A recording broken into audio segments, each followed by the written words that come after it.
கர்த்தர் நல்லவர். எந்த சப்ஜெக்ட் எடுக்க வேண்டும் என்று ரொம்ப நாளாக ஒரு கேள்வியாக இருந்துச்சு. வேத பாடம் நடத்தணும்னு கேட்கும்போது அப்போ ஆண்டவருடைய சமூகத்தில் ஜெபித்தேன். கர்த்தருடைய சித்தத்தின்படி உங்கள்கிட்ட கேட்டு கூட நடத்துவோம் அப்படின்னு யோசித்தேன். ஆனால் அதுக்கு முன்பதாகவே இதை குறித்து தான் பேச வேண்டும் என்று சொல்லி ஆண்டவர் வெளிப்படுத்தினபடியினால் உங்களிடத்தில் கேட்காமலே கர்த்தர் எனக்கு தந்த அந்த தலைப்பை வைத்து எவ்வளோ நாள் கர்த்தர் பேச சித்தமாக இருக்கிறாரோ அவ்வளோ நாளும் அந்த தலைப்பின் கீழே தான் நாம் வேத பாடத்தின் வார்த்தைகளை கேட்க போகிறோம். எத்தனை பேருக்கு சந்தோஷம்? ஹல்லேலூயா. ஒருவேளை ஆண்டவர் ரெண்டு பேசாமல் இருந்திருப்பார், ஆனால் நான் மறுபடியும் விபிஎஸ்க்கு ஒரு மீட்டிங் போட்ட மாதிரி எல்லாத்தையும் கேட்டிருப்பேன். ஆனால் ஆண்டவர் பேசினபடினால உங்கள்கிட்ட கேட்க வேண்டிய அவசியம் இல்லை. கர்த்தர் தாமே பேசினபடியினால் அவருக்கு முக்கியத்துவம் கொடுத்து ஆண்டவர் தந்த வார்த்தைக்கு நேராய் நான் உங்களை அழைத்து செல்ல விரும்புகிறேன். எடுத்துக்கொள்ளலாம். ஏசாயா 37 அதிகாரம். ஏசாயா 37 அதிகாரம், அதில் 31 வாசிப்போம். மைக் எங்கே போச்சு?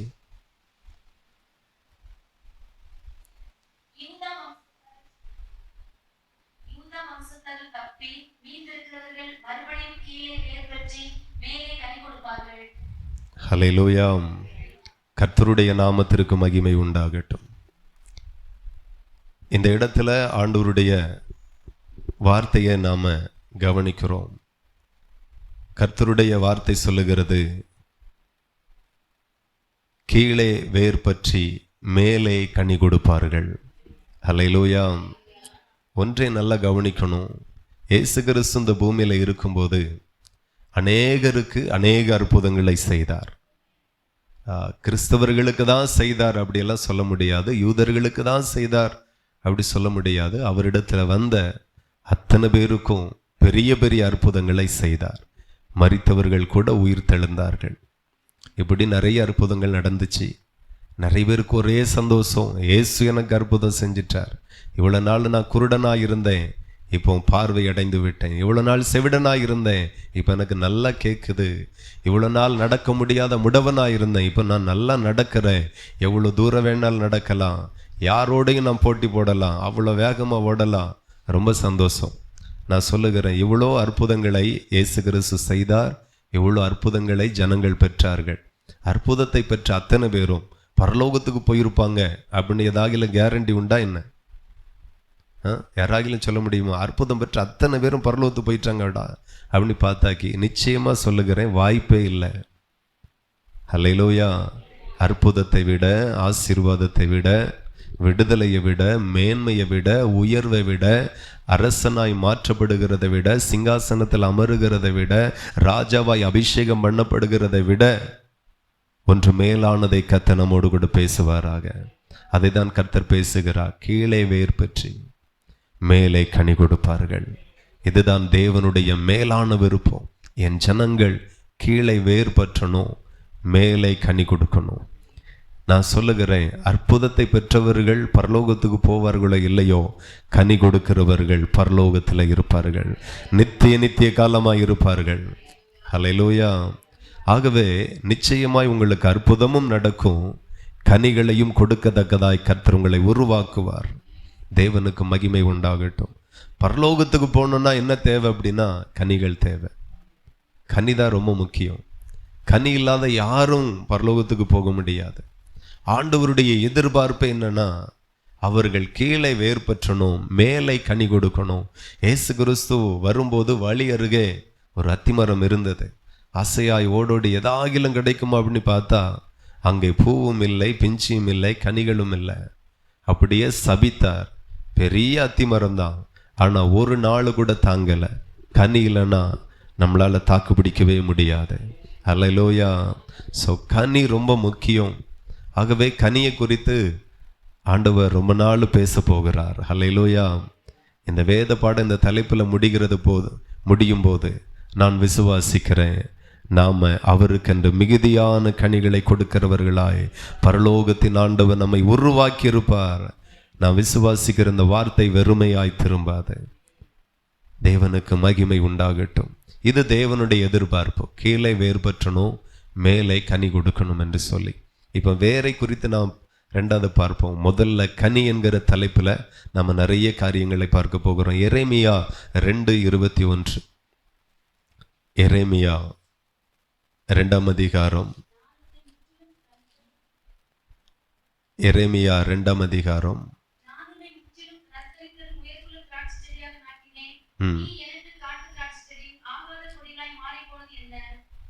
ஹல்லேலூயா. இது இந்த இடத்துல ஆண்டவர் ஜனங்களை பார்த்து சொல்லுகிறார், நான் உன்னை என்னமோ நினைச்சேன், ஹல்லேலூயா, நான் என்னமோ எதிர்பார்த்தேன், ஆனால் நான் எதிர்பார்த்தது உன்னிடத்துல கிடைக்கல அப்படின்னு தன்னுடைய வருத்தத்தை, வேதனையை ஆண்டவர் சொல்லுகிறதை நாம் இந்த இடத்துல பார்க்கிறோம். என்ன சொல்லுகிறார்? நான் உன்னை முற்றிலும் நற்கனிதரும் உயர்குல திராட்சை செடியாக நாட்டினேன். நம்ம எல்லாரும் ஆண்டவர் எப்படி நாட்டியிருக்கிறார்? அவருடைய சபையில, அவருடைய வார்த்தையில, அவருடைய உபதேசத்துல, அவருடைய சத்தியத்துல நீங்க நிலை நின்று உங்களுடைய கனி எப்படிப்பட்ட கனியா இருக்கணுமா? உயர் ரகமா இருக்கணும். அல்லேலூயா. யாரிடத்திலையும் இல்லாத கனி, எங்கேயும் கிடைக்காத கனி. இன்றைக்கும் நடுத்தர குடும்பம் அதிகமாய் வாங்கி சாப்பிடுகிற கனி அப்படின்னு பார்த்தீங்கன்னா வாழைப்பழம், கொய்யாப்பழம், அதில் ரொம்ப சத்து இருந்தாலும் ஆனால் நம்மளால் அதான் வாங்க முடியுது. ஆனால் உயர் ரக பழங்கள் எல்லாம் இருக்கிறது. தூரத்திலிருந்து அதோடு கூட நின்று செல்ஃபி எடுக்கிறதோட சரி, வாங்கி சாப்பிடணும்னா சில நேரத்தில் சிரமமாக இருக்கிறது. அதுவும் பார்த்தீங்கன்னா சாதாரண பழங்களில் உயர் ரகம்னு சொல்லி வச்சிருப்பாங்க. ஆண்டவர் எதிர்பார்க்கிறது சாதாரண கனிகள் அல்ல, உயர் ரக கனிகளை கொடுக்கிறவர்களாக கர்த்தர் நம்மளிடத்தில் எதிர்பார்க்கிறார். உங்களிடத்தில் வெளிப்படுகிற அத்தனை கனிகளும் ரகம் ரகமாக இருக்கணும், தரமானதாக இருக்கணும். குவாலிட்டியில் நிறைய இருக்கு. First quality, second quality, third quality, ஆமாம் லோ குவாலிட்டி அப்படிலாம் இருக்கு. எல்லாம் பார்த்தீங்கன்னா ஆண்டவர் நம்மிடத்தில் எதிர்பார்க்கிறது ஃபர்ஸ்ட் குவாலிட்டி, முதல் ரகம், அதுலேயும் உயர் ரகமாக கர்த்தர் நம்மிடத்தில் எதிர்பார்க்கிறார். அப்போ தேவனுடைய பிள்ளைகள் கவனிக்கணும், ஆண்டவர் சீக்கிரமாய் வரப்போகிறார். ஆண்டவருடைய வருகைக்கென்று சொல்லி மணவாட்டியை சபை ஆயத்தப்படுத்தி கொண்டிருக்கிறது. அவர் வரும்போது நாம் எதனால் அலங்கரிக்கப்பட்டிருக்கிறோம் அப்படின்னு பரலோகம் பார்க்கும் அப்படின்னா, முதல்ல பார்க்கறது கனிகளினால் அலங்கரிக்கப்பட்டிருக்குமா, அதை தான் தேவன் பார்ப்பார். ஹல்லேலூயா. நல்ல சுபாவம், கனி என்றால் நல்ல சுபாவங்களை காட்டுகிறது. பலர் நிறைய நல்ல வஸ்திரங்களை உடுத்தி அலங்கரிக்கிறது, நகைகளை போட்டு தன்னை அலங்கரிக்கிறது, இதெல்லாம் நம்ம பார்க்கிறோம். ஆனால் தேவனுக்கு பிடிச்ச ஒரு அலங்கரிப்பு என்ன அப்படின்னா, நல்ல சுபாவத்தோடு நீங்கள் இருக்கணும். ஹல்லேலூயா. ஆமாம். இப்போ நம்ம பிள்ளைகளுக்கு தான் வயது வரும்போது, வரன் பார்க்கும்போது நாம் முதல்ல எதை தான் பார்ப்போம்? நல்ல குடும்பமா, அந்த நல்ல குடும்பத்தில் அவன் நல்ல பையனா, நல்ல பிள்ளையா, நல்ல சுபாவமா, அதுதான் ஃபர்ஸ்ட் பார்ப்போம். ஹல்லேலூயா. நீங்கள் என்ன பார்ப்பீங்க? ஆனால் இப்படி தான் நிறைய பேர் பார்ப்பாங்க. நல்ல குடும்பமா, அந்த பிள்ளைகள் நல்ல சுபாவம் உள்ள பிள்ளைகளா. இன்றைக்கும் நான் நிறைய வீடுகளில் பார்த்துருக்குறேன். திருமணம் முடிஞ்சு வந்திருக்கிற மருமகனாக இருக்கட்டும், மருமகளாக இருக்கட்டும், வீட்டுக்கு ஒரு ஆள் போச்சுன்னா அது அதுக்கு அடுத்த ரூமுக்கு போய் உள்ளே உட்கார்ந்துக்கிடும். வாங்கன்னு சொல்லக்கு வயசான 2 ஜீவன்கள் இருக்கும். அவங்க தான் வாங்க உட்காருங்க, தண்ணி வேணுமா, டீ வேணுமா, சாப்பிட்றீங்களா, எப்படி இருக்கீங்க, ஊரில் எல்லாரும் சோமா இருக்கிறாங்களா, கடைசி வரைக்கும். ஆனால் புதுசாக வந்த மருமகனோ மருமகளோ ரொம்ப நாளைக்கு கேட்கறது இல்லை. அது பழக்க தோஷம். விசாரிக்கிறது அந்த பண்பு, அந்த கனி இல்லை. இந்த கனி எதை குறிக்கிறது என்றால் சுபாவத்தை குறிக்கிறது. சுபாவம் ரொம்ப முக்கியம். ஆண்டவர் சொல்லுகிற உயர் ரகமா இருக்கும் என்று சொல்லி நான் நினைச்சேன், நாட்டினேன். ஆண்டவர் சபையில கொண்டு வந்தது அவனை போல நம்மளை மாற்றும்படி, அவளை போல நம்மளை மாற்றும்படி ஆண்டவர் நம்மை ரட்சித்து அபிஷேகித்து இரத்தத்தினால கழுவி சுத்திகரித்து சபையில வைக்கல, அவரை போல மாற்றும்படி ஆண்டவர் இவ்வளவு மேன்மைகளையும் உங்களுக்கு தந்திருக்கிறார். கரங்களை தட்டி அப்பாவை மகிமைப்படுத்துங்க. அவரை போல நீங்க மாறணும், அவரை போல நான் மாறணும், அவரை போல உங்க பிள்ளைகள் மாறணும். மணவாளன் வருகிறார், இயேசு என்னும் இரட்சகர் வருகிறார், இயேசு என்கிற மீட்பர் வருகிறார். அவருடைய வருகைக்கு நீங்க ஆயத்தமாகணும், அதற்கு நீங்க மாறணும்.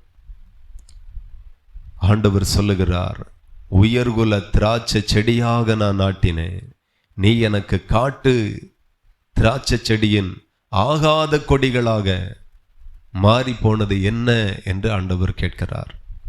மத்தேயு எழுதின சுவிசேஷம் 3ஆம் அதிகாரம் 10வது வசனத்தை நீங்க வாசித்தால், மத்தேயு 3ஆம் அதிகாரம்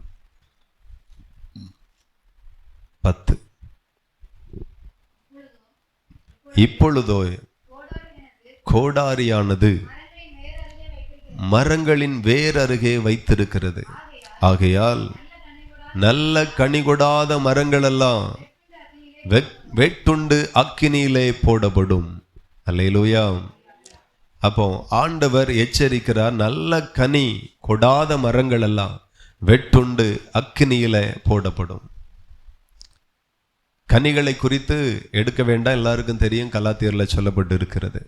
ஆவியின் கனி எத்தனை? 9. ஆவியின் கனி 9. அந்த கனிகள் நமக்கு எல்லாருக்கும் தெரியும். அன்பு, சந்தோஷம், சமாதானம், நீடிய பொறுமை, தயவு, நற்குணம், விசுவாசம், சாந்தம், இச்சையடக்கம், இவைகளெல்லாம் ஆவியின் கனிகளாய் இருக்கிறது. அந்த கனிகள் எல்லாம் அவரால் ரட்சிக்கப்பட்ட நமக்குள்ளாய் வரணும்.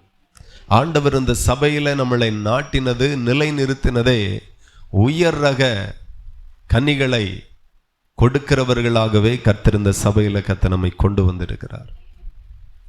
ஆகவே சபையில் ஆண்டவர் நம்மை நாட்டி இருக்கிறார். இப்போ ஆண்டவர் நமக்கு வார்த்தையை தருகிறார், அபிஷேகத்தை தருகிறார், எச்சரிப்பை தருகிறார், சத்தியத்தை போதிக்கிறார். ஒவ்வொரு நாளும் நம்ம சத்தியத்தை கேட்கிறோம், வாரந்தோறும் கேட்கிறோம், வாரத்துல பலமுறை கேட்கிறோம். இது போக வீட்லையும் டிவியில கேட்கிறோம், செல்போன்ல கேட்கிறோம். எல்லாம் இருந்தாலுமே ஆண்டவர் எதிர்பார்க்கிற ஒரு நல்ல குவாலிட்டியான கனிகள் அநேகருக்குள்ளாக இல்லை. ஆண்டவர் எதிர்பார்க்கிறார், நல்ல கனி கொடாத மரங்கள் எல்லாம் வெட்டுண்டு அக்கினியிலே போடப்படும் என்று சொல்லி எச்சரிக்கிறார். ஆகவே ஒவ்வொரு நாளும் நாம பேச்சில, செயல்களில, வாழ்க்கையில, அணுகுமுறைகளில, எல்லா இடத்திலையும் கலாத்தியர்ல சொல்லப்பட்ட 5ஆம் அதிகாரம் 22 இருந்து சொல்லப்பட்ட அந்த 9 கனிகளும் இன்றைக்கு நான் வெளிப்படுத்தினேனா என்று ஒவ்வொரு நாளும் கவனிக்க வேண்டும். கனியை ஆண்டவர் உங்களிடத்தில் எதிர்பார்க்கிறார். அதுவும் சாதாரண கனியை அல்ல, உயர் ரகத்தை ஆண்டவர் எதிர்பார்க்கிறார். ஹல்லேலூயா. தேவனுக்கு மகிமை உண்டாகட்டும். ஆகவே கர்த்தருடைய பிள்ளைகள் கவனிக்க வேண்டும். நல்ல கனி கொடாத மரங்களுக்கெல்லாம் ஆண்டவர் என்ன சொல்லி இருக்கிறார்? ஆண்டவருடைய வார்த்தை எச்சரிக்கிறது, நல்ல கனி கொடாத மரங்கள் எல்லாம் வெட்டுண்டு அக்கினியிலே போடப்படும். இந்த இடத்துல ஆண்டவர் சொல்லுகிற கோடாரியானது மரங்களின் வேர் அருகே வைத்திருக்கிறது. அப்போ எல்லாருடைய வாழ்க்கையிலையும் நீங்க கவனிக்கணும், என் பக்கத்துல ஒரு கோடாரி இருக்கிறது, பட்சிக்கிற பட்டயம் ஒன்று இருக்கிறது. நல்ல கனியை கொடுக்கும்படி ஆண்டவர் சபையை தந்திருக்கிறார். நல்ல கனியை கொடுக்கும்படி சபையில உபதேசத்தை தந்திருக்கிறார். நல்ல கனியை கொடுக்கும்படி அவரவருடைய கரத்துல வேதத்தை தந்திருக்கிறார். நல்ல கனியை கொடுக்கும்படி அவரவருக்கு நல்ல போதிக்கும்படியாய் ஒரு தேவ மனுஷனை, அபிஷேகம் பண்ணப்பட்டவனை ஆண்டவர் சபையில வைத்திருக்கிறார். இவைகள் எல்லாம் நீங்க வாசிக்கிறீர்கள், கேட்கிறீர்கள், உணர்கிறீர்கள். இதெல்லாம் இருந்தும் கூட என்னிடத்துல இருந்த நல்ல கனி என் வாழ்க்கையில, என் குடும்பத்துல, என்னுடைய சபையில, என்னுடைய சமுதாயத்துல வெளிப்படவில்லை அப்படின்னா கஷ்டம். ஒவ்வொரு நாளும் கவனிக்கணும், நான் நல்ல கனியை வெளிப்படுத்துறேனா? நான் சொல்லுகிறேன், ரட்சிக்கப்பட்ட பிள்ளைகள் எப்போதுமே அன்பா இருங்க. பெரிய பெரிய பிரச்சனையை கூட நாம அன்பால டீல் பண்ணணும். நிறைய பேர் அன்பு இல்லை. ஆண்டவர் சொல்லுகிறார், அன்பு இல்லாதவன் தேவனை அறியானான். அறியவே முடியாது. நிறைய ரட்சிக்கப்பட்ட பிள்ளைகள் 10 வருஷமானவர், 15 வருஷம் ஆச்சு, 20 வருஷம் கூட ஆச்சு. ஊழியமும் செய்வாங்க. அவங்க சில நேரத்தில் சொல்லுகிற வார்த்தையை கேட்கும்போது ரொம்ப சங்கடமா இருக்கும்.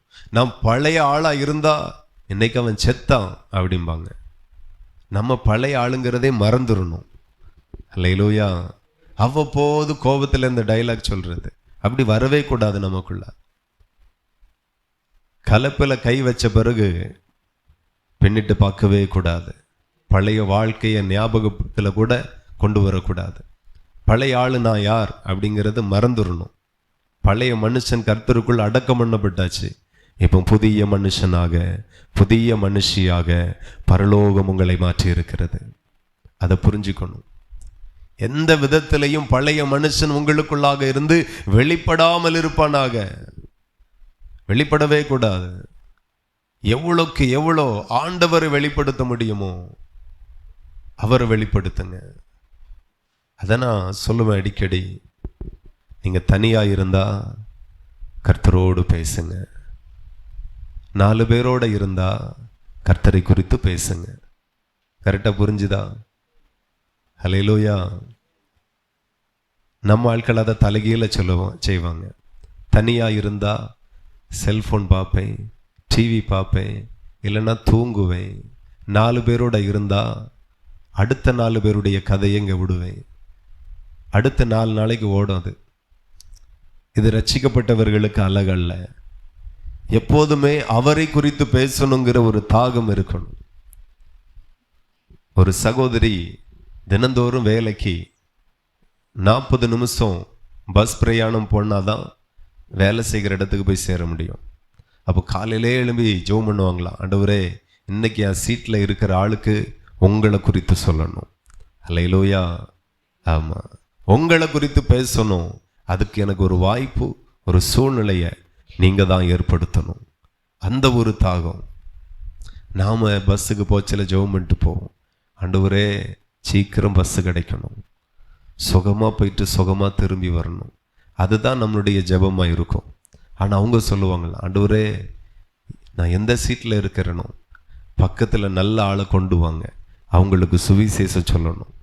40 நிமிஷத்திற்குள்ளாக இந்த செய்தியை என் இரட்சகரை குறித்து, என் ஆண்டவரை குறித்து, என் தேவன் தரக்கூடிய ரட்சிப்பை குறித்து, அபிஷேகத்தை குறித்து, சபையை குறித்து நான் முழுவதுமாய் தனிநபர் சுவிசேஷத்தை நான் சொல்லணும். வாஞ்சையோடு போவாங்களா? அதே போல கர்த்தர் அந்த நல்ல சூழ்நிலைகளை கத்த தருவார். அல்லேலூயா. சில ஆட்கள்லாம் நம்ம பக்கத்தில் வந்து உட்காரும் பாருங்க. ஏன்டா இவன் நம்ம பக்கத்தில் உட்கார்ந்தான், இல்லைன்னா இவன் பக்கத்தில் நம்ம இதுக்கடா உட்கார்ந்தோன்ன மாதிரி ஆகிரும். பார்த்துருக்கீங்களா? நான் நிறைய நாள் அனுபவப்பட்டிருக்கிறேன். வந்து இருப்பான், நமக்கு நல்ல ஏசி போட்டு தலைவணி வச்சு இழுத்து மூடி தூங்கினா கூட தூக்கம் வரக்கு 1/2 மணி நேரம் ஆகும். பாவி உட்கார்ந்து 2 நிமிஷம் ஆகாது, கொரட்டை வரைக்கும் போயிடுவான். சரி, அவன் தான் போட்டும், நான் என்ன பாவம் செய்தேன்னு பார்த்தா அவனுக்கு தலைவாணியா நாம மாறிடுவோம். அவன் 1/2 மணி நேரம் நம்ம முதுகிலே தோளிலே சாய்ந்து தூங்கிட்டே வருவான். நமக்கு ஒரு இடி இடிச்சு தள்ளுவான்னு பார்த்தா அன்பு, சந்தோஷம், சமாதானம் இதெல்லாம் வரும்போது சரி மூட்டையை சுமப்பா அடுத்த 1/2 மணி வரைக்கும். ஒன்றும் சொல்ல முடியாது. சில நேரம் கஷ்டமாயிரும், பிடிச்சி எழுப்பி விடுறது. ஒரு நாள் ரொம்ப கோபம் ஆயிடுச்சு எனக்கு. கோபம் வரக்கூடாது. அன்னைக்கு 2 மணி நேரம் டிராவல், 1 மணி நேரம் என் தோல்லே தூங்கிட்டான். ஆள் ஒல்லின்னு நினைக்கிறீங்களா? என்னை விட 2 மடங்கு. நமக்கு சமமாக இருந்தால் கூட தோல் கொடுக்கலாம், நம்மளை விட 2 மடங்கு. ஒரு 25 கிலோ மூட்டையை 1 மணி நேரமாக சுமந்த மாதிரி வீட்டில் வந்து வேற தைலம் போட்டு தடவி இருக்கு. அன்னைக்கு அவ்வளோ வலி. 1 மணி நேரம் தாண்டி எழுப்ப போனேன். அப்போ ஆண்டவர் பேசினார், அவன் எவ்வளோ கஷ்டத்தில் படுத்திருக்கான் அவனுக்கு தெரியுமா அப்படின்னார். அல்லேலூயா. அவன் கஷ்டம் அவனுக்கு தான் தெரியும். நமக்கும் தோல் வலி, அவனுக்கு என்ன வலியோ தெரில. அந்தாலும் அமைதியாக இருந்துட்டேன். ஸோ நம்ம பக்கத்தில் வர்றதெல்லாம் இப்படி வந்து மாட்டுது. ஆனால் ஜெபித்துட்டு போகிற அந்த சகோதரி இன்னைக்கு எப்படியாகில ஆண்டவரை குறித்து யாற்றையாகில நான் சொல்லிடணும், தினந்தோறும் சொல்லுவாங்க. ஒரு நாள் ஊழியர் அந்த அம்மாவை ஒருத்து கேட்டாங்க, என்ன செய்றீங்க? வேலையும் செய்து ஊழியமும் செய்கிறேன். ஊழியமா? எப்படிப்பட்ட ஊழியம்? என்ன ஊழியம்? பஸ் ஊழியம். இவருக்கு கொஞ்ச நேரம் தெரியவே செய்யலை, புரியவே இல்லை. பஸ் ஊழியமா? சபை ஊழியம் தெரியும், கிராம ஊழியம் தெரியும், மிஷினரி ஊழியம் தெரியும், அது என்ன சபை ஊழியம்? இதுதான் சபை ஊழியம்.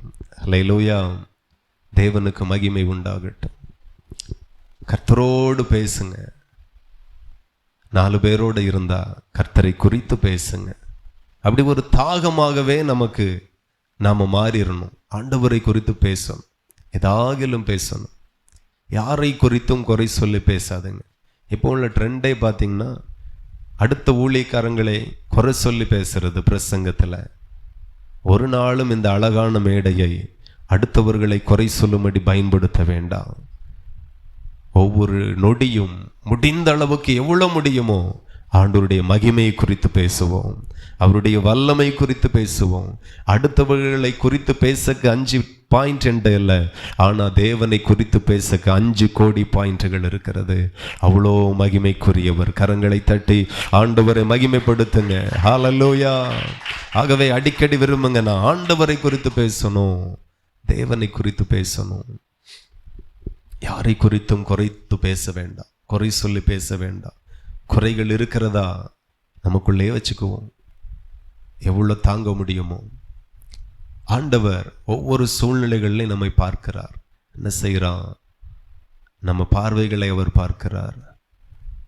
ஆராய்ந்து அறிகிற தேவனை நாம் ஆராதிக்கிறோம். மனுஷன் முகத்தை பார்ப்பானா, கர்த்தர் இருதயத்தை பார்ப்பார். இருதயத்தின் நினைவுகள் எல்லாம் நித்தமும் பொல்லாததா இருக்கிறதாக கண்டு பூர்வ மனிதர்களை கர்த்தர் அழித்து போட்டார். இன்றைக்கோ நமக்காக இயேசுவின் இரத்தம் பரிந்து பேசி கொண்டிருக்கிறது. நன்மையானவைகளை பேசுகிற இயேசுவின் இரத்தம், அதனால தப்பிச்சுட்டு இருக்கிறோம். தேவனுடைய விருப்பத்தை குறித்து நல்லா புரிஞ்சுக்கோங்க. நல்ல கனி கூடாவிட்டால் நமக்கு ஆபத்து. எப்போதும் நல்ல கனி வெளிப்படணும் நம்மளிடத்துல இருந்து, எல்லா விதத்திலையும் நல்ல கனி. பரலோகத்தின் தேவன் அதுல கவரப்படுகிறார்.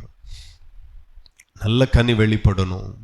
பேச்சில் எவ்வளவு பேசினாலும் பேச்சில் ஒரு தாழ்மை இருப்பதாக, பெருமை சுத்தமாய் இருக்கவே இருக்கக்கூடாது. ஆவியில் எளிமை உள்ளவர்கள் பாக்கியவான்கள். ஹல்லேலூயா. எத்தனை பேர் வாசித்திருக்கீங்க? ஆவியில எளிமை உள்ளவர்கள் பாக்கியவான்கள், அவர்கள் பரலோக ராஜ்யம் அவர்களுடையது. அப்ப அந்த எளிமையில அவர்கள் பாக்கியவான்களும் பரலோக ராஜ்யத்திற்குரியவர்களுமாய் மாறுகிறார்கள். பெருமை மேட்டிமை நம்மளை இல்லாம பண்ணிரும். நான் சொல்லுகிறேன், சுபாவம் அது ஒரு கனிக்கு சமம். நான் அடிக்கடி சபைக்கு சொல்லிக் கொடுப்பேன், ஆசீர்வாதம் எங்கிருந்து வரும்? நிறைய சபைகளில் இந்த கேள்வி கேட்டிருக்கிறேன். இன்றைக்கு உங்களை பார்த்தும் கேட்கிறேன், ஆசீர்வாதம் இங்கிருந்து வரும்.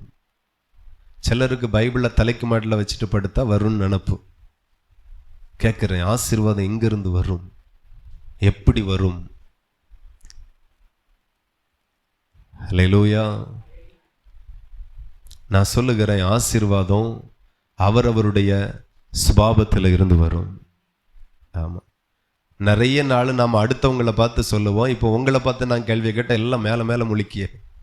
நம்ம நிறைய பேரை பார்த்து சொல்லுவோம், அவன் புத்திக்கு தான் அப்படி இருக்கான் அப்படிமா. சொன்னீங்களா இல்லையா? ஒருத்தர் கூட சொல்ல முடியாது சொல்லல அப்படின்ட்டு. இங்கே கட்டாயம் சொல்லியிருப்பிய, மறந்தாகிலும் சொல்லியிருப்போம், அவ புத்தி அப்படிதான், அவ புத்திக்கு தான் அப்படி இருக்கான் அப்படின்ட்டு. அப்போ உங்களை அறியாமலே இந்த உபதேசம் உங்களுக்கு ரொம்ப நாளாக தெரியும், ஆனால் உணரலை. நான் சொல்லுகிறேன், ஆசீர்வாதம் எங்கேயோ இருந்து வராது, உங்கள் ஸ்பாவத்தில் இருந்து தான் வெளிப்படும். ஸ்பாவத்தை ரொம்ப கரெக்ட் பண்ணணும். நான் எப்படியே இருப்பேன், ஆசீர்வாதம் வந்துடும் அப்படின்னா வராது. அப்படியே வந்தாலும் வந்த வண்ணமாக போயிடும். அப்படியே வந்தாலும் அதை அனுபவிக்க முடியாது. நான் ஊழியத்தின் நாட்களில் எத்தனையோ பேரை பார்த்துட்டேன், பல இடங்களில் பார்த்துட்டேன். ஒரு நபர், அவர் மரிக்கும் போது 35 வயசு.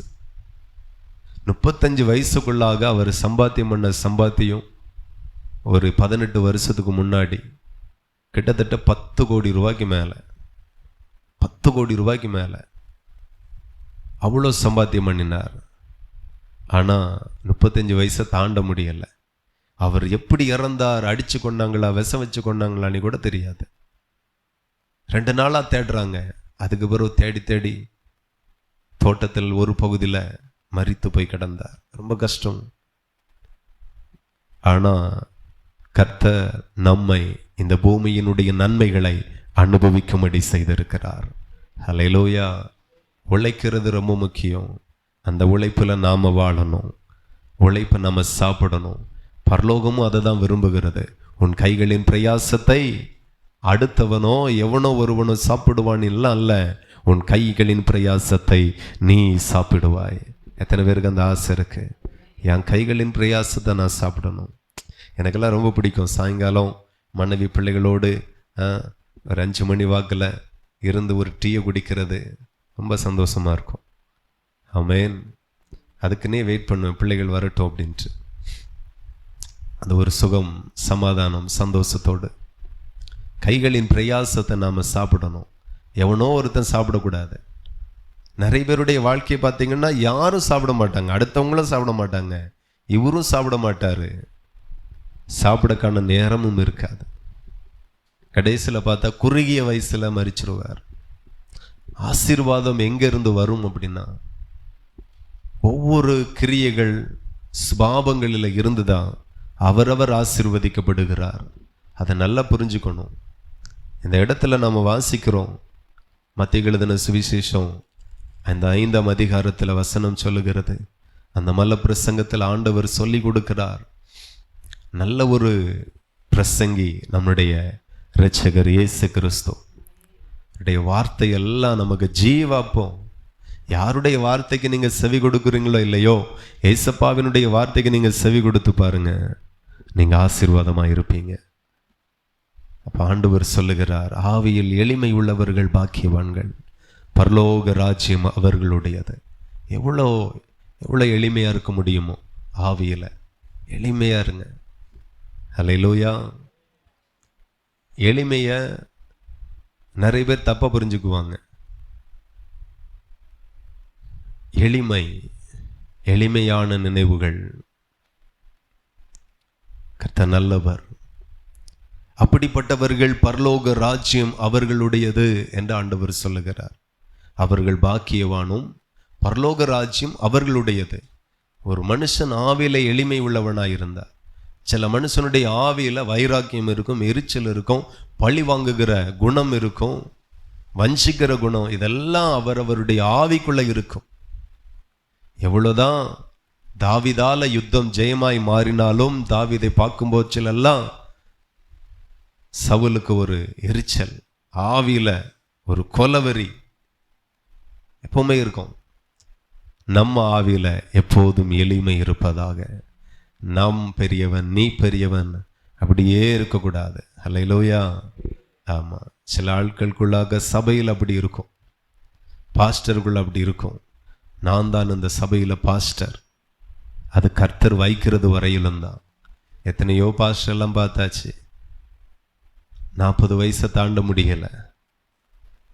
யாராலையும் என்ன அசைக்க முடியாது.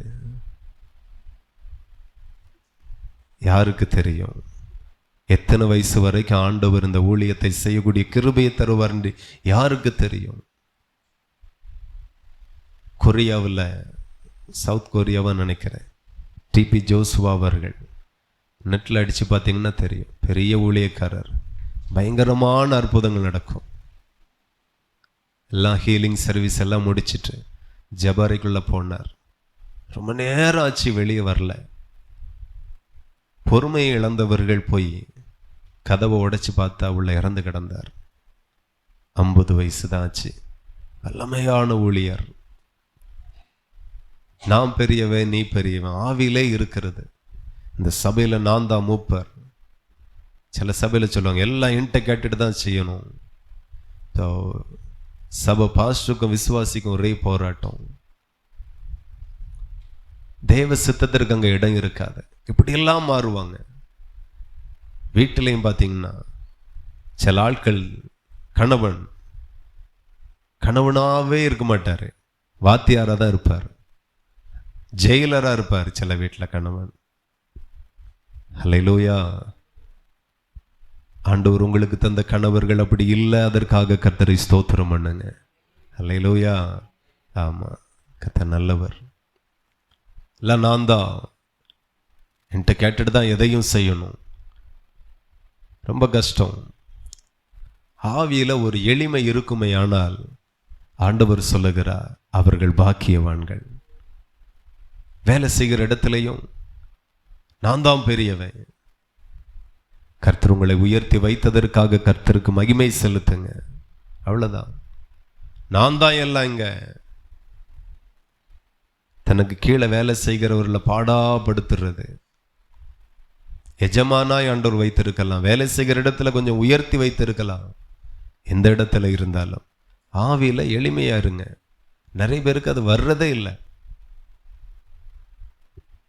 நிறைய பேரை கஷ்டப்படுத்துறது. சிலர் ஃபோன் பேசும்போதெல்லாம் கஷ்டமா இருக்கும். எத்தனையோ பேர் தருவாங்க, என் கூட வேலை பார்க்குறான் பாஸ்டர், இவனுக்காக ஜெபம் பண்ணுங்க. எப்போ பார்த்தாலும் நம்மளை பார்த்தாலே அவன் எரிச்சலாக தான் இருக்கிறான், ரொம்ப படுத்துதான், ரொம்ப கஷ்டப்படுத்துறான். எல்லாம் எனக்கு தான் தெரியும், எல்லாரும் நான் சொல்றதான் கேட்கணும். எல்லாம் ஆவியில எளிமை அல்ல, ஆவியில பெருமை. ஆவியில எளிமை உள்ளவர்கள் பாக்கியவான்கள் என்று பரலோகத்தின் தேவன் அறிவிக்கிறார். ஸோ எப்போதும் ஆவியில எளிமை. இந்த ஸ்பாபம் பெரியவர்களிடத்துல தான் இருக்கிறதா, ஊழியக்காரர்களிடத்துல தான் இருக்கிறதா, சபையாரிடத்துல தான் இருக்கிறதா நீ பார்த்தா ஸ்கூல் படிக்கிற பிள்ளைகள்கிட்ட கூட இருக்கிறது. பார்த்துருக்கீங்களா? ஸ்கூலில் ரவுடி, கிளாஸில் ரவுடி, பஸ்ஸில் ரவுடி.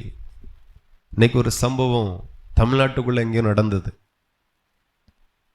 சின்ன பையன் 2 பேரும், சின்ன சாதாரண பிரச்சனை விளையாட்டில். நம்ம எல்லாம் சின்ன வயசுல நமக்கு கோபம் வந்துன்னா முடிய பிடிச்சு இழுப்போம், ஒரு குத்து கொடுப்போம், மிதிப்போம், அதோட விட்டுருவோம். 14 வயசு பையன், என்ன ஒன்று 13 வயசுன்னு நினைக்கிறேன், சின்ன வயசு, வீட்டில் இருந்து கட்டுரை கொண்டு வந்து வயிற்றுல கிழிச்சிட்டான், இறந்தே போன அந்த பையன்.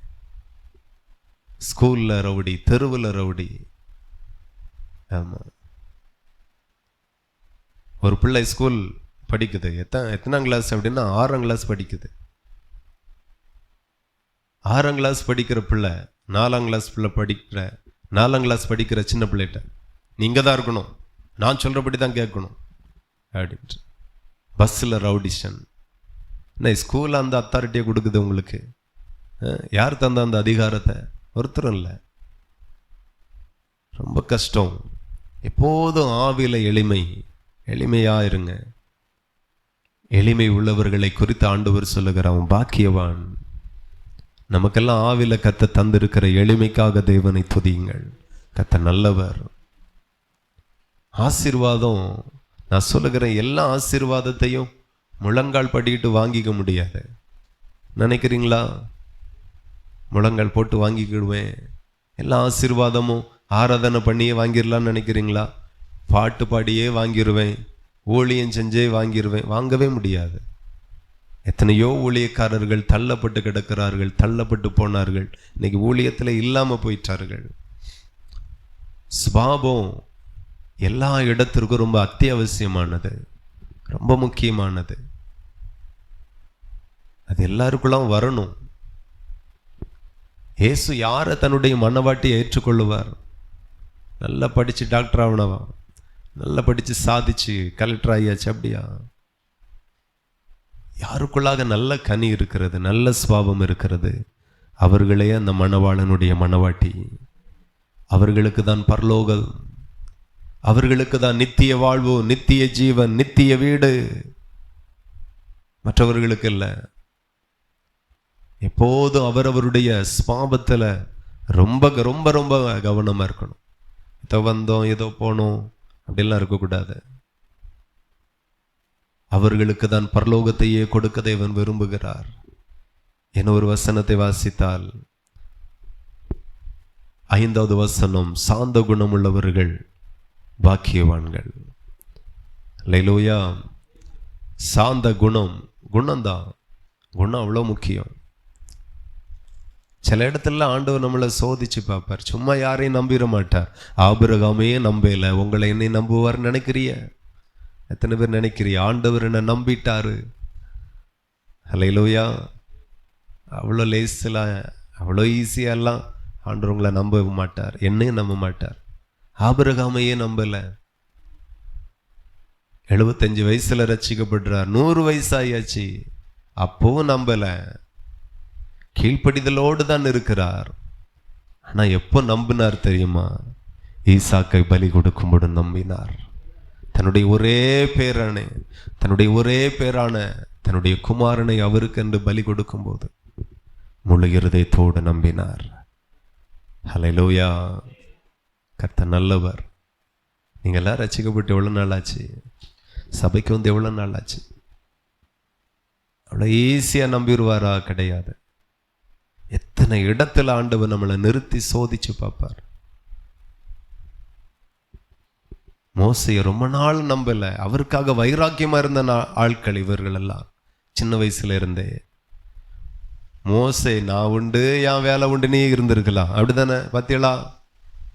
இதெல்லாம் அவருக்கு தேவையில்லாத வேலை. மோசைக்கு எவனும் சண்டை போட்டு போறான், எவனும் அடிச்சுட்டு போறான். உனக்கு நல்ல இடம் தானே, அரண்மனை இருக்கு, அரண்மனை சாப்பாடு இருக்கு, நல்ல சொகுசு வாழ்க்கை, பேரு புகழ் பட்டம் எல்லாம் இருக்குச்சு, எல்லாம் இருக்கு மோசைக்கு. உனக்கு என்னத்துக்கு இந்த வேலை? பேசாம போ. எவனும் என்ன செஞ்சுட்டு போறான். ஆண்டவருக்குரிய அளவில்லாத வைராக்கியம். கடைசியில் வைராக்கியத்தில் கொலையும் செய்தான். ஓட வேண்டியதாகி போச்சு. ஆண்டவருக்காக தான் நான் வைராக்கியமானேன்னா அடுத்து ஒரு 40 வருஷம் நல்லா வச்சிருக்கலாமே. நல்லா வச்சாரா? அல்லேலூயா. எத்தனை பேர் சொல்ல முடியும்? ஆமா, நல்லா தான் வச்சாரு. அப்போ உங்களுக்கும் அந்த ஆசீர்வாதம் வேணுமா என்ன? ஐயா வேண்டாம் ஐயா. ஆமா, வண்ணாந்திரத்தில் ஆடுகளை மேய்த்தான். சரி, ஒரு 5 வருஷத்துல வாழ்க்கை மாறிடாதா என்ன? நம்மள நிறைய பேருக்குள்ள போராட்டம். இவ்வளோ ஜெபம் பண்றேன், இவ்வளோ பிரயாசப்படுறேன், இவ்வளோ ஆண்டவரை நேசிக்கிறேன், டைம் ஆகல. அல்லேலூயா. ஆமா, நேரம் ஆகல. உங்களுக்கு தான் நேரம் ஆயிடுச்சு, அவருக்கு என்ன டைம் ஆகல. நமக்கு தான் அவசரம். 40 வருஷம் அடுத்து வண்ணாந்திரத்தில் அலைகிறான். ஒரு முறை கூட ஆண்டவர் பேசல. அல்லேலூயா. எங்கேயாகிலும் பேசினார்? வயசு 80 ஆகி போச்சு. இப்போ நல்லா வாழ்ந்து வாழ்க்கையை முடிச்சிருக்கலாம். நிறைய பேர் சொல்லுவாங்க, அறிவு கிட்டவன வாழ்க்கைங்கிறது ஒரு முறை நல்லா வாழணும். வாழ்க்கையே தொலைச்சிட்டு நிற்கிறான் ஆண்டவருக்காக. ஆண்டவர் அதை குறித்து ஒன்றும் சொல்லலை. நான் சொல்லுகிறேன், பலனை கொடுக்கிற மெய்யான தேவன் நிறைவான பலனை தருவார், உங்களுக்கு தருவார். நம்ம வேணா வாசிக்கும் போது இவ்வளோ மேன்மை இழந்துட்டு வந்து நிற்கிறான் மோசே. அடுத்த 40 வருஷம் வாழ்க்கை இப்படி தலைகீழ மாறி போச்சே. நமக்கு கரண்ட் இருந்துட்டு, ஏசி இருந்துட்டு, ஒரு நாள் இந்த வண்ணாந்திரத்தில் அப்படியே நின்னா எவ்வளோ கஷ்டமா இருக்குது. அல்லேலூயா. ஆமாம், நல்ல சொகுசாக வாழ்ந்துட்டு, நல்ல சாப்பாடு, வேலை ஆட்களுக்கு சொன்னால் போதும், துணி துவைச்சி அயன் பண்ணி மடித்து கிளியராக வச்சுருவாங்க. ஒரு நாள் நம்மளே எந்திரிச்சு துணியை துவைச்சி அலசி காய போட்டு அயன் பண்ணி பத்திரப்படுத்தி வச்சுன்னா எவ்வளோ கஷ்டம். இதில் வேற விசேஷம் என்னன்னாக்கி போட கூட நல்ல துணி இருந்ததா என்னன்னு தெரில, வாழ்க்கையே தலைகீழ மாறுது. ஆண்டவர் கண்டுக்கவே இல்லை. நம்ம ஒரு வாரம் நல்லா ஜெபம் பண்ணுவோம், ஆண்டவரே அப்படின்ட்டு. அடுத்த வாரம் அப்படியே தலைகீழ இருக்கும். என்னத்தை கண்டே, என்னத்தை தந்தாரு. ஜெபத்தில் நாட்டெல்லாமும் ஆயிருது. தெய்வ சமூகத்தில் அமர்ந்திருக்க விருப்பமே இல்லாம ஆயிருந்தோம். ஆனா 40 வருஷம் ஆடுகளுக்கு பின்னே இருந்தான். 40 வருஷம் கழிச்சு 80 வயசாகி போச்சு மோசைக்கு. அந்த நேரத்தில் கர்த்தர் மறுபடியும் சந்திக்க வைந்தார். 40 வருஷம் ஆண்டவர் கண்டுக்கவே இல்லை. வனாந்திரத்தில் டெய்லி ஆடுகளை பத்திட்டு போகணும், சாயங்காலம் வீட்டுக்கு கூட்டு வரணும். வாழ்க்கையில் ஒன்றுமே இல்லை, ஒரு உயர்வு. நான் சொல்லுகிறேன், சிலருக்கு கொஞ்சம் கொஞ்சமாக கொடுப்பார், சிலருக்கு மொத்தமாக கொடுப்பார். கரங்களை தட்டி அப்பாவை மகிமைப்படுத்துங்க. ஹல்லேலூயா. கர்த்தர் நல்லவர். இப்படி தான் இருக்கும். யோசேப்புக்கு ஆண்டவர் மொத்தமாக கொடுத்தார். நான் சொல்லுகிறேன், சிலருக்கு கொஞ்சம் கொஞ்சம் கொஞ்சமாக கொடுப்பார், சிலருக்கு மொத்தமாக கொடுப்பார். ஆனால் நிச்சயம் எல்லாருக்கும் அளந்து நிறைவாய் கொடுக்கிற தெய்வத்தை நீங்களும் நானும் ஆராதிக்கிறோம். ஆமாம், அவரிடத்தில் கணக்குன்னா மிஸ் ஆகவே ஆகாது. கணக்கில் அவரை போல யாரும் இல்லை. 1000 தலைமுறை வரைக்கும் கணக்கை வச்சு ஆசீர்வதிக்கிறவர். 1000 தலைமுறை வரையிலும் கணக்கை வச்சு ஆமாம் பதில் கொடுக்கிறவராகவும் இருக்கிறார், பதில் செய்கிறவராகவும் இருக்கிறார். அவரை போல கணக்கு வச்சு பார்க்கிற ஆண்டவர் உலகத்தில் ஒருத்தரும் கிடையாது. கணக்கு கணக்காகவே இருக்கும். அதுக்கு பிறகு வந்து ஆண்டவர் மோசேயை சந்தித்தார், வனாந்திரத்தில் பேசினார். உங்களுக்கு ஒன்று தெரியுமா? பார்வோனுக்கு உன்னை ஆண்டவன் ஆக்கினேன் என்று சொல்லுகிறார். ஹல்லேலூயா.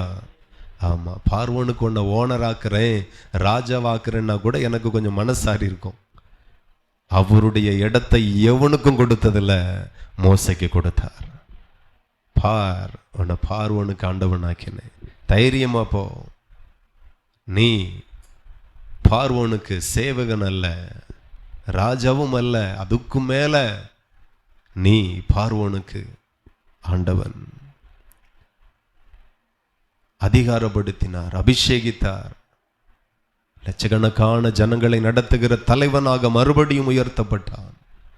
கர்த்தர் நல்லவர். தேவனுடைய வீட்டில் எங்கும் உண்மை உள்ளவனாயிருந்தான். ஹல்லேலூயா. அதெல்லாம் ஆண்டவர் பார்க்கிறார். அடுத்த 40 வருஷம் பெரிய தீர்க்கதரிசியாக. ஆகையினால் நான் சொல்லுகிறேன், டக்குனி நம்பிட மாட்டார்.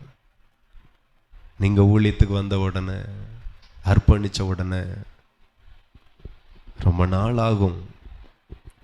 வார்த்தைகளை பார்ப்பார், பார்வையில் பார்ப்பார், அணுகுமுறைகளில் பார்ப்பார், செயல்களில் பார்ப்பார், பண விஷயத்தில் பார்ப்பார், மாம்சத்தின் இச்சைகளில் பார்ப்பார். எல்லாம் கரெக்டாக. நமக்கு எங்கே தெரியுமா ரொம்ப வலிக்கும்? இவ்வளோ உண்மை முத்தமாக இருக்கிறோம், நம்மளை ஆண்டவர் கண்டுக்கவே மாட்டேங்கிறாரு.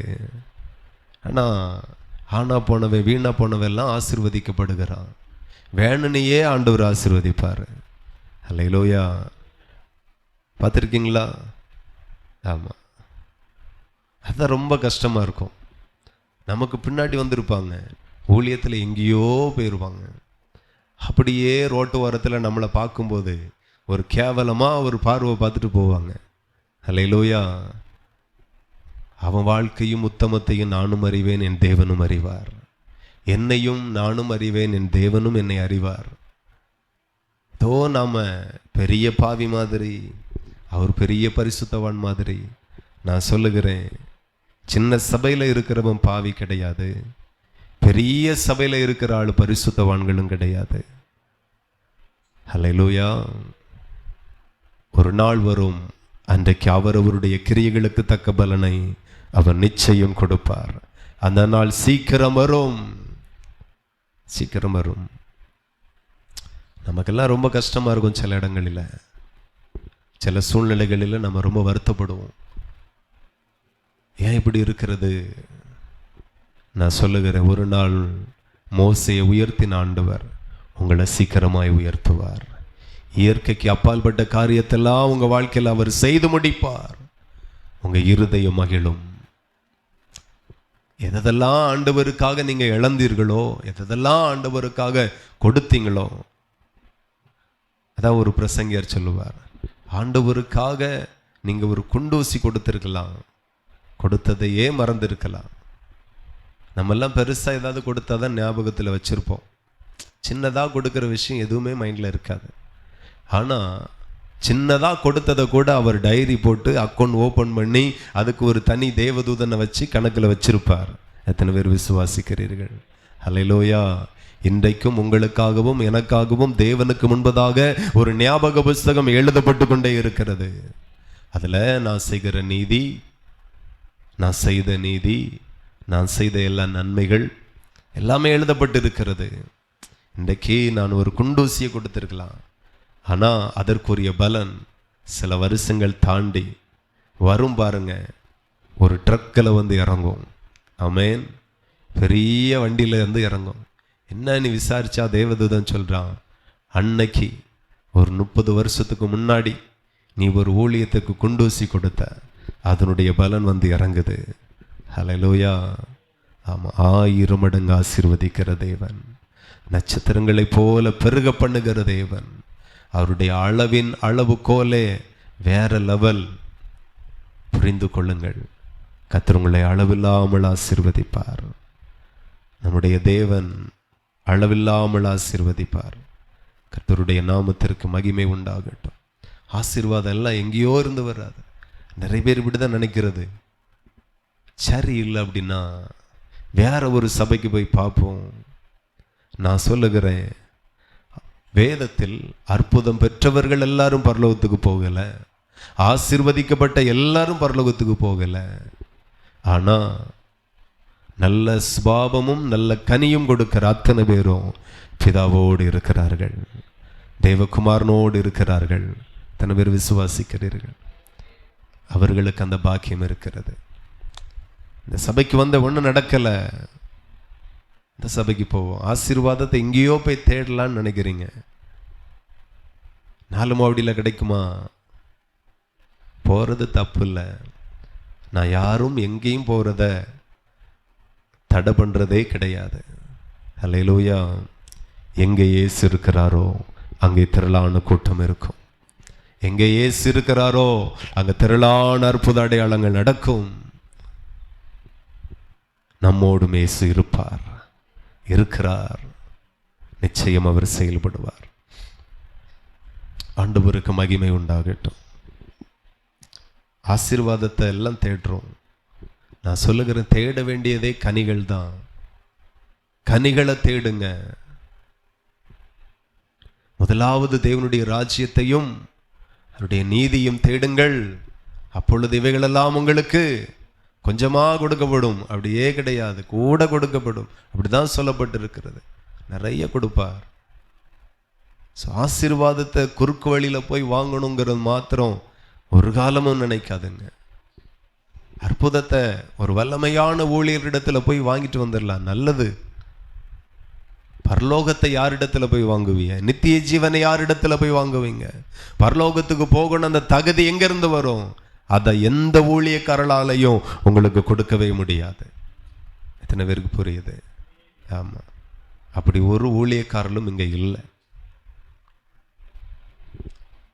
நீங்க தான் உங்களை ஒவ்வொரு நாளும் பிராக்டிஸ் பண்ணணும்.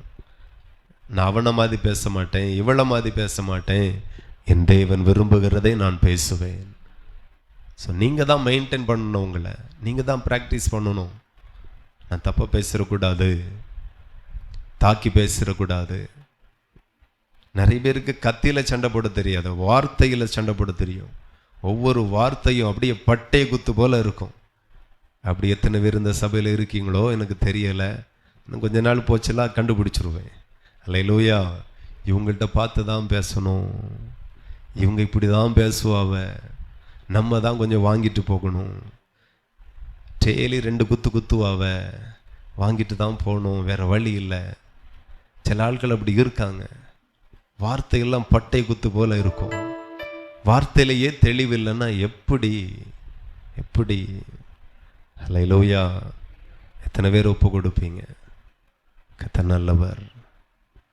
இவ்வளோ காரியத்தை கர்த்தர்களோடு கூட பேசியிருக்கிறார். எத்தனை பேர் ஒப்பு கொடுப்பீர்கள்? ஆண்டவர் உங்களை ரொம்ப நேசிக்கிறார். இருக்கிற இடத்துல எல்லாரும் எழும்பி நின்று கண்களை மூடி தேவனுக்கு தன்னை அர்ப்பணியுங்கள். கர்த்தருக்கு உங்களை ஒப்பு கொடுங்க. அற்புதத்தை விட, விடுதலையை விட, ஆசீர்வாதத்தை விட கனிகள் ரொம்ப முக்கியம், சுபாவங்கள் ரொம்ப முக்கியம். அதை தான் பரலோகத்தின் ஆண்டவர் ரொம்ப எதிர்பார்க்கிறார். நிறைய பேரிடத்தில் அது இல்லை. கேளுங்க, ஆண்டவரே எனக்கு தாருங்க. என்னென்ன சுபாவம் உங்களிடத்துல இல்லை, என்னென்ன கனிகள் உங்களிடத்துல இல்லை, கேட்டு வாங்கிக்கோங்க. விடுதலைக்காக நம்ம ரொம்ப ஜெபிச்சிட்டோம். சுகத்திற்காக, அற்புதத்திற்காக, ஆசீர்வாதத்திற்காக, மேன்மைக்காக நிறைய ஜெபிச்சிட்டோம். சுபாவங்களை கேட்டு வாங்குங்க, சுபாவங்களில் வளருங்க. க்ளோரி, ஹல்லேலூயா. எல்லாரும் ஜெபம் பண்ணுங்கள, வாய்களை திறந்து. வெக்கமே படாதங்க. உன் வாயை விரிவாய் தர, நன்மையினாலே நிரப்பப்படுவாய் நீ. ஹல்லேலூயா. ஆண்டவரிடத்துல பேச வைக்கப்படாதுங்க. ஆண்டவரே எனக்கு நல்ல சுபாவத்தை தாருங்க. கணவனுக்குள்ளாக காணப்படுகிற குறைவுகளை மனைவி ஜெபியுங்க. இதெல்லாம் என் கணவனை விட்டு மாறணும். மனைவியினிடத்துல காணப்படுகிற அந்த குறைவுகளுக்காக கணவன் ஜெபம் பண்ணுங்க. இதெல்லாம் என் மனைவி விட்டு மாறினா நல்லா இருக்கும். பெற்றோர் தன்னுடைய பிள்ளைகளை ஒப்பு கொடுத்து ஜெபம் பண்ணுங்க. இதெல்லாம் என் மகள் மாறணும், என் மகன் மாறணும்பா. கேளுங்களேன் ஆண்டவரிடத்துல. கர்த்தர் நல்லவர். க்ளோரி, ஹல்லேலூயா. தகப்பனே உமக்கு ஸ்தோத்திரம் அப்பா, நன்றி. ஹல்லேலூயா, ஹல்லேலூயா. மனம் இறங்குங்கப்பா, இரக்கம் செய்யுங்கப்பா, தயவு செய்யுங்கப்பா. கேளுங்க, கேளுங்க. நான் நல்ல கனி கொடுக்கணும். நல்ல கனி கொடாத மரங்கள் எல்லாம் வெட்டுண்டு அக்னியில போடப்படுமா? ஆண்டவரே என்னை பரிசுத்தப்படுத்துங்கப்பா. நல்ல சுபாவங்கள் வரட்டும். நல்ல கனி கொடுக்கிறவனா என்னை மாற்றுங்க. இந்த வார்த்தைக்கு அப்படியே உங்களை ஒப்பு கொடுங்க. இந்த வார்த்தைக்கு முன்பதாக ஒருவருடைய இருதயமும் கடினப்படவே கூடாது. ஹல்லேலூயா. ஆண்டவரே இந்த வார்த்தைக்கு முன்பதாக என்னை அர்ப்பணிக்கிறேன். என்னோடு பேசினதற்காக நன்றி. இன்னும் பேசுங்கப்பா, இன்னும் கற்றுத்தாருங்கப்பா. ஒவ்வொரு வார்த்தையும் என்னுடைய இருதயத்தை திறக்குகிற திறவுகோலாக மாறுவதாக, வெளிப்படுவதாக. ஆன்லைன்ல கேட்டுக்கொண்டிருக்கிற ஒவ்வொரு குடும்பங்களுக்குள்ளாக இந்த வார்த்தைகள் கிரிய செய்யட்டும். ஒவ்வொரு பேருக்குள்ளா இந்த வார்த்தை கிரிய செய்யட்டும். கனியற்றவர்களாய் இருப்பார்களானால் கனி கொடுக்கிறவர்களாய் மாறட்டும். கனி கொடுக்கிறவர்களாய் இருப்பார்களானால் மிகுதியான கனிகளை கொடுக்கிறவர்களாய் மாறட்டும். இந்த வார்த்தை அநேக தேசத்திற்குள்ளாய் கடந்து செல்லட்டும். அநேக ராஜ்யத்திற்குள்ளாக கடந்து செல்லட்டும். என் ஆண்டவர் வருகையில் அநேக மனவாட்டிகளை எழுப்புகிற வார்த்தைகளாய் இது மாறட்டும். அர்ப்பணிக்கிறோம். தொடர்ந்து இந்த ஆலயத்தை ஆசீர்வதிங்கப்பா. இந்த ஊழியத்தை ஆசீர்வதிங்க. சபை பிள்ளைகளை ஆசீர்வதிங்க. திரளான தேவனுடைய மகிமை வெளிப்படுவதாக ஆசீர்வதியும். இயேசுவின் நாமத்தில் ஜெபிக்கிறோம். ஜெபங்களும் நல்ல பிதாவே, ஆமென். என் ஆத்துமாவே கர்த்தரை ஸ்தோத்திரி. என் முழு உள்ளமே பரிசுத்த நாமத்தை ஸ்தோத்திரி. என் ஆத்துமாவே கர்த்தரை ஸ்தோத்திரி. கர்த்தர் செய்த சகல உபகாரங்களை மறவாதே. ஆமென். கர்த்தராகிய இயேசு கிறிஸ்துவின் கிருபை, பிதாவாகிய தேவனுடைய அன்பும், பரிசுத்த ஆவியின் ஐக்கிய சிநேகமும் என்றும் என்றும் சதா காலமும் நாம் அனைவரோடும் இன்னும் இருப்பதாக. ஆமென். ஹல்லேலூயா. கர்த்தர் உங்களை ஆசீர்வதிப்பார். Praise the Lord. ஸ்தோத்திரம்.